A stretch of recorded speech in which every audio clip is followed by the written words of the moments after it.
We were in Westgate or Margate or Herne Bay on Sea or on the Isle of Wight, and I wanted the plastic bus that I saw in the shop window as we queued every day in the rain for a real bus. For I'd fallen in love with its shiny body and the little wooden people sat inside.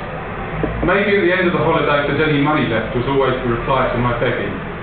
Meanwhile, the sea was too cold, and the patches of sun reflecting off the waves gave me migraines, and my dad sulked and went off on his own for 3 days, and the dog bit my sister because the drugs for the coach journey had made him drowsy, and I lost my purple matchbox off the open-top bus, and we posed for photographs in blue packer-mats, licking ice creams and queuing for the Waxworks Museum, the zoo, the Smuggler's Cave, the Dinosaur Park and the Penny Arcade.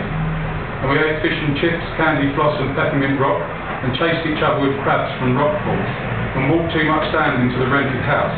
And I got my fingers trapped in a deck chair and knocked myself unconscious on a trampoline, and a donkey bit my older brother, and a plastic bus was an anticlimax.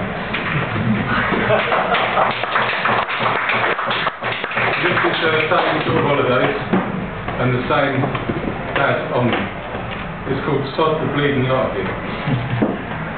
1973, and we're on the Isle of Wight, standing by a rock with a place called Black Gang Chine, a magical place full of fairies and pixies. Today, the first day of our holiday, it is raining, and my dad's about to take a picture of my mum, my brother and me, our flares and long hair billowing in the wind. Only we're looking miserable on account of the weather. Smile, he tells us, but we can't. Smile, he shouts again, you're meant to be on bloody holiday. I try and force a shivery grin. He clicks the shutter and shakes his head. For Christ's sake, he says, is it too much to ask that you might try and bloody well enjoy yourselves for once? We don't know what to say, so he shoves his camera back into his carry bag. Oh well, sod the bleeding lot of you, he says, and he walks off with his head down and his hands in his pockets. We watch in silence as his figure grows smaller into the distance, knowing from experience of holidays past that this sulk could last up to 3 days, and that the holiday my father had looked forward to since the very second the last one ended a year ago, now lay in tatters. And the funny thing is, I found the photo. I thought we didn't take a photo, but I found the photo of us all looking miserable, with our hair blowing in the wind and our flip. This is a couple of years ago. It's called 38th birthday. My 38th birthday looms impatient on the horizon, waiting to take up the baton for the next lap of life, with athletic muscles quivering and eyes full of determination, not realising that a penniless pretend poet is puffing his way down the track with nothing more in his hands than a cheque from housing benefits. This is the hairdressers, the barbers I go to in Chatham. Bill laughs at us hairdressers. Why do you not? Oh, because it's a modern thing. It's in the back of a toilet in Chatham. It's called Chatham Box. This is actually inside the gents' toilet.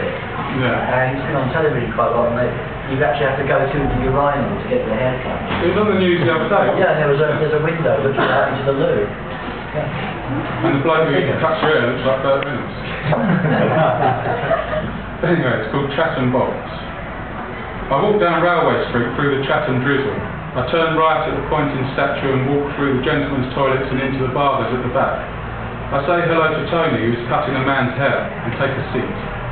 There are 3 other men sat there leafing through the magazines that pile high on an old wooden coffee table. Behind us on the walls are oil paintings done by the old boy who used to work here. Classical music plays loudly from the tape recorder in the cupboard. I lean back and listen to the man in the red leather chair's conversation. Anyway, by the time Dave arrived, all he had to do was pick out the bodies. They'd all jumped from the top floor. His voice was emotionless. I studied his face in the mirror. He wore thick-rimmed glasses and dozens of red spots framed his nose. He could hear them all screaming as he approached the scene. Half of them were impaled on the railings. A woman had obviously knocked something over and then, whoosh, up she went. By the time they carried her out, she was the size of a small monkey. Right, says Tony. And they were both silent for a while as his scissors clapped away. Then in the same voice, the man asks, are you going anywhere on holiday this year? And everybody carried on reading, so I picked up the nearest magazine and read an article on fish.